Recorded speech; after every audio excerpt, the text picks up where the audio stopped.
Voilà, déjà la 5e vidéo de ma chaîne YouTube. En réalité, ça devrait être la 10e. Alors pourquoi 5 vidéos de retard? Hello, moi c'est Mariam et dans cette vidéo, je vais partager avec toi honnêtement des vérités désagréables que j'ai dû regarder en face par rapport à mon éthique de travail personnel. Mon éthique de travail lorsqu'il s'agit de projets personnels comme développer ma chaîne YouTube. Si toi aussi tu as un projet qui n'avance pas comme prévu, j'espère que les réflexions que je partage dans cette vidéo vont t'aider toi aussi à chercher les causes du pourquoi. Donc j'ai lancé ma chaîne avec, je dirais, une bonne dose de clarté par rapport à ce que je veux partager et un bon planning. Je pensais que le plus dur était de démarrer et c'est vrai que ça a été très difficile. À partir du moment où j'ai démarré, je pensais que mon objectif maintiendrait mon élan. La vérité, ma vérité, c'est que j'ai réalisé que pour moi, l'action la plus importante, la plus dure est la suivante. En fait, je suis une personne qui doit célébrer toute petite victoire. Mais je pense aussi que je passe beaucoup trop de temps à savourer mes victoires. Du coup, je me suis posée pour évaluer avec franchise ce que j'avais planifié de faire versus ce que j'ai fait ou pas fait. Et surtout pourquoi. Au départ, bien que je ne l'avais pas annoncé, mon plan était de publier une vidéo par semaine. Tout au départ, d'ailleurs, c'était plus 2. Et je me suis très vite rendu compte que c'était un rythme que je ne soutiendrais jamais.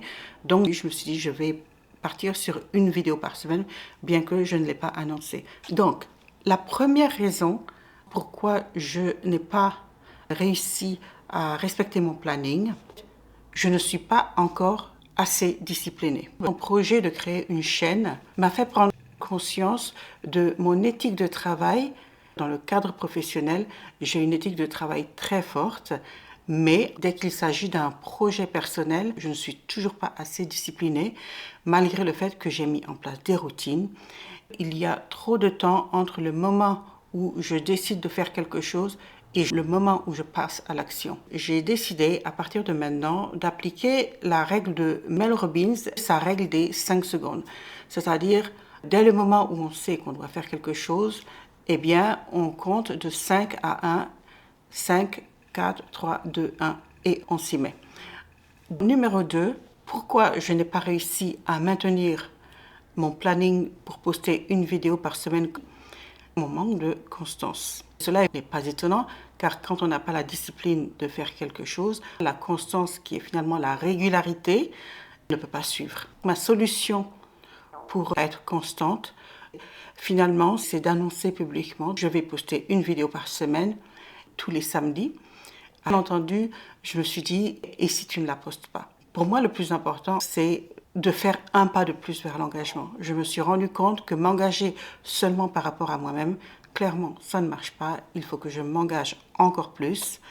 Le risque pour moi, c'est que je poste une vidéo dont je ne suis pas entièrement satisfaite et cela me ramène à la 3e raison pourquoi je n'ai pas réussi à maintenir mon rythme, c'est qu'en fait, je suis replongée petit à petit dans le piège du perfectionnisme.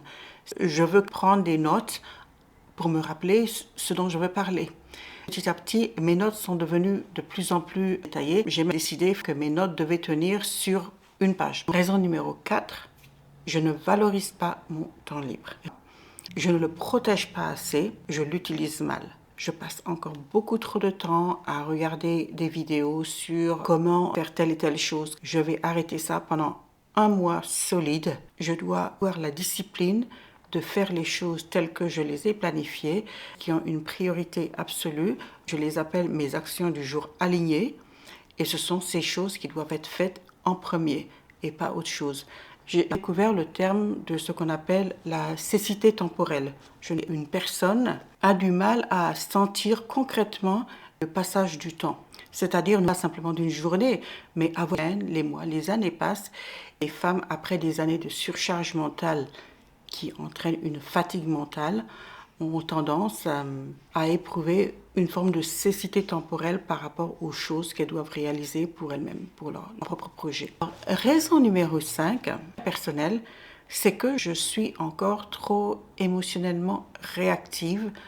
Alors, l'exécution de mon plan est influencée par ma réactivité émotionnelle. Ma solution, recommencer à méditer. Donc voilà les 5 raisons que j'ai identifiées pourquoi j'en suis toujours à ma vidéo numéro 5 plutôt que la vidéo numéro 10. Les 3 leçons que j'ai tirées de cette introspection est que 1. Mon action la plus importante et la plus dure est la suivante. Une fois que j'ai terminé une vidéo, elle est derrière moi et je passe à l'action suivante. Il faut que j'apprenne à passer très vite à autre chose. Leçon numéro 2, c'est que je pense beaucoup à mon objectif, de réaliser une chaîne YouTube. Et en fait, une action est beaucoup plus importante que mon objectif. Un objectif sert à identifier des actions, à les planifier. Après ça, on doit oublier l'objectif et se focaliser sur l'action. Ce n'est pas l'objectif qui va créer mes vidéos, ce sont les actions. Et leçon numéro 3, c'est finalement de continuer à maîtriser mes émotions par rapport à des choses qui peuvent me déstabiliser et affecter mon énergie mentale, énergie aussi qui va me permettre de réaliser mes actions. Donc, en conclusion, poster une vidéo par semaine, tous les samedis. Il faut que je l'écrive dans la description de ma chaîne YouTube. Quelque chose qui, je pense, va me contraindre beaucoup plus à être disciplinée et à être constante. Le côté positif, c'est que je me laisse beaucoup moins de temps pour retomber dans le perfectionnisme. Évidemment, je suis un petit peu nerveuse à annoncer je vais poster tous les samedis parce que je me dis si j'ai des imprévus et si je ne poste pas. Mais en fait, je suis pas mal de personnes et je vois en fait au fil de leurs vidéos, il y a des moments où elles ne filment pas dans leur cadre habituel et je vois comment elles gèrent ces imprévus. Et en fait, ça m'inspire beaucoup pour en faire autant. Déclarer une date de publication pour mes vidéos m'empêche de me donner trop de temps pour suranalyser mes idées, trop réfléchir par rapport à mes vidéos, regagner en spontanéité. Et là, ce sera tout pour cette vidéo. Je te remercie de l'avoir regardée. Si tu aimes ma chaîne et le contenu de mes vidéos, n'oublie pas de liker cette vidéo et de t'abonner à ma chaîne. Et je dois dire, plus vous êtes nombreux à vous abonner, plus cela me mettra une très grosse pression pour tenir ma promesse. Merci et je dis à samedi prochain.